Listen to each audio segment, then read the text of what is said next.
बिस्मिल्लाहिर्रहमानिर्रहीम। अस्सलाम वालेकुम। कैसे हैं जी आप सब लोग? उम्मीद करती हूँ खैरियत से होंगे। अल्लाह पाक सबको खुश रखे, आबाद रखे, आमीन सुम आमीन। और आज मैं हाजिर हूँ जी बहुत ही ज़बरदस्त रेसिपी के साथ, जिसको हम बाहर से लेके स्वीट्स वाली शॉप से, बेकरी से लेके हम खाते हैं। इसको हम अब घर पे बनाएंगे और ये बहुत ही मज़े की, बहुत ही कम चीज़ों के साथ बनती है। और ये समझे कि घर में जो पड़ी मौजूद चीज़ें हैं ना, हम उन्हीं के साथ इसको तैयार करके अपने घर वालों को इंजॉय करवा सकते हैं। तो ये इतनी मज़े की बनी थी, मुझे तो बहुत ही इसका टेस्ट लाजवाब लगा। आप लोग भी इसको बना के मुझे इसका फ़ीडबैक दीजिएगा कि आप लोगों को ये कैसी लगी है। तो चलिए चलते हैं अपनी रेसिपी की तरफ। और तो शुरू करते हैं जी अल्लाह ताला के बाबरकत नाम से, जो बड़ा मेहरबान और नहायत रहम करने वाला है। तो सबसे पहले मेरे पास ये सांचे थे, इनको मैंने ग्रीस करके डिश में रख लिया था। और कप में जो मेरे पास कप थे ना, उनको भी मैंने ग्रीस करके रख लिया था। आप लोगों के पास सांचे ना हो, कप हो, कटोरी हो, कोई भी चीज़ हो, आप उसको ग्रीस करके रख लें। ये काम सबसे पहले करना बहुत ज़रूरी है। आप कहेंगे कि ये तो हम बाद में भी कर सकते हैं। नहीं जी, मैं आपको बताऊंगी आगे चल के कि ये सबसे पहले क्यों ज़रूरी है। और ड्राई फ्रूट आप अपनी मर्ज़ी के हिसाब से इसमें शामिल करें।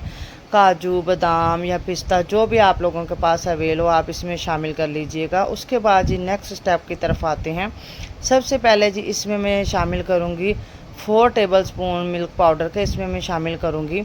और आजकल बरसात है ना, तो मक्खियों का जो है ना मौसम है, इतना स्प्रे करने के बावजूद भी जो ये मक्खी और है ना मच्छर, ये नहीं जाते हैं। तो उसके बाद जी मैंने इसमें डाल दिया है 4 टेबलस्पून जो है ना मैदा शामिल करूँगी। ये दोनों चीज़ें शामिल करने के बाद इनको अच्छे से मिक्स करना है। इनको मिक्स अच्छे से करने के बाद जो है ना, हम इसको जो है ना साइड पे रख देंगे। ठीक है, ये जो है ना मिक्स करके रखना बहुत ज़रूरी है। इसको जी हम लोगों ने इस तरह साइड पे रख देना है मिक्स करके।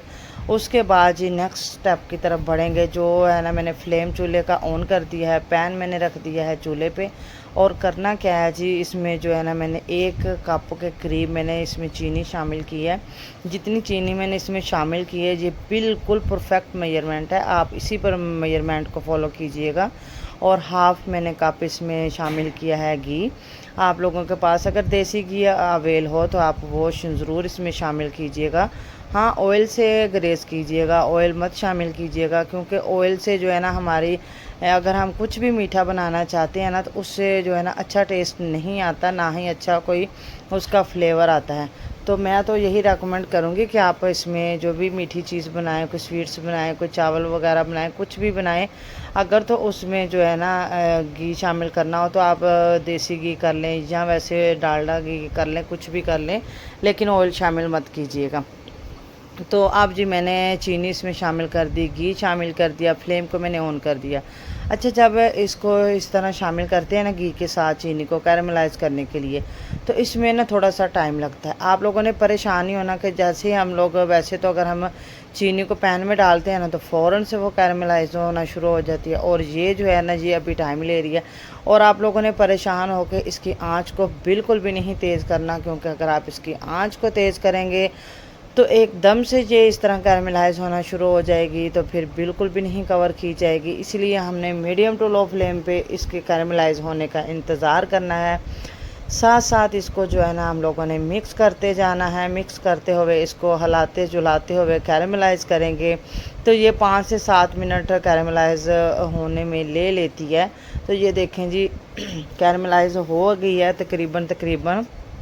अभी जो इसमें गुठलियाँ बाकी हैं, और ये जो है ना अभी थोड़ा सा इसको और कैरमलाइज़ करेंगे, ज़्यादा बिल्कुल भी नहीं करेंगे। जब ये चीनी बिल्कुल मेल्ट हो जाए घी में, तो आप ये समझिएगा कि ये हमारी जो है ना कैरमलाइज़ हो चुकी है। और इसको ज़्यादा नहीं करेंगे, ज़्यादा करेंगे तो फिर ये कड़वेपन की तरफ चली जाती है। इसमें जो हम चीज़ बनाते हैं या किसी चीज़ में इसको शामिल करते हैं ना, तो उसमें एक कड़वाहट सी आती है खाने के बाद ना। तो फिर हमें ये महसूस होता है कि पता नहीं हमारी चीज़ में कड़वाहट सी क्यों आ रही है। तो इसकी रीज़न ये होती है कि हम चीनी को ज़्यादा कैरमलाइज़ कर देते हैं। ये देख सकते हैं कि चीनी जो है ना आप कैरमलाइज़ हो, ये देखें जी हो चुकी है। अब हमने क्या करना है, इसी स्टेज पे जो है ना हमने कर देना है फ्लेम को बंद। ठीक है, फ्लेम बंद कर देनी है। फ्लेम बंद करने के बाद जो हमने मिल्क पाउडर और मैदे को मिक्स करके रखा हुआ था ना, तो वो इसमें शामिल कर दूँगी। शामिल करने के बाद जो है ना, इसको अच्छे से हम लोगों ने मिक्स करना है। फ्लेम जो है ना वो बिल्कुल भी नहीं हमने ऑन करनी। आप ये देख लें कि चीनी बिल्कुल कैरमलाइज़ हो चुकी है, कोई गुठली कोई चीज़ इसमें बाकी नहीं रही। ठीक है, इससे ज़्यादा नहीं करनी, इससे ज़्यादा करेंगे तो आप लोगों की कड़वाहट की तरफ चली जाएगी। तो ये देखिए जी, मैंने चूल्हा बंद कर दिया हुआ है। अब इसमें मैं शामिल करूँगी वही जो ड्राई इंग्रेडिएंट मैंने शामिल मिक्स करके रखे हुए थे, मैदा और मिल्क पाउडर। इनको जो मैंने इसी तरह मिक्स कर लेना है और आप लोगों ने इसको जो है ना फटाफट इसी तरह चम्मच चलाते हुए मिक्स कर लेना है और इसको स्पैचुला की मदद के साथ अच्छे से मिक्स कर लेना है, ताकि कोई लम्स इसमें बाकी नहीं रहे, कोई गुठली नहीं रहे, कोई लम्स नहीं रहे, ये बिल्कुल इक्वल हो जाए।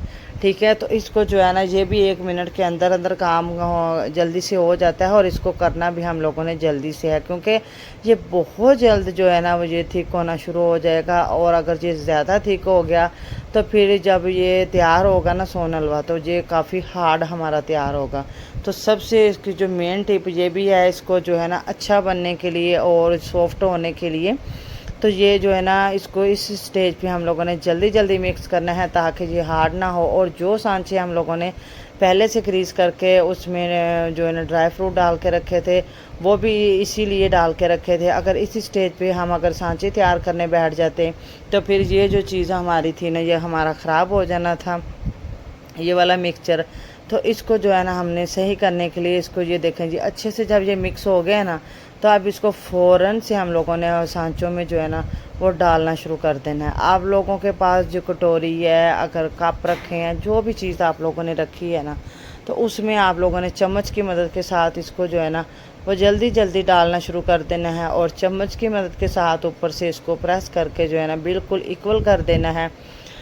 तो ये देखें जी, इसको अच्छी से मिक्स कर लिया है मैंने भी जल्दी जल्दी करके। और जी आप इनको जो सांचों में डाल देंगे, ताकि ये जो है ना अपना बिल्कुल अब ज़्यादा थिक ना हो जाए, क्योंकि अगर ये थिक आपको लगे कि ये थिक हो गया, तो आप लोगों ने क्या करना है कि फ्लेम को ऑन करके बस इसको हल्का सा गर्म करना है, ज़्यादा इसको गर्म नहीं करना, बस हल्का सा ही करना है। अब ये देखें जी, उसमें मैंने डाल दिया है। अब इसी तरह मैं करते हुए बाकी के जो है ना बचे का मटेरियल वो कप में डाल दूँगी।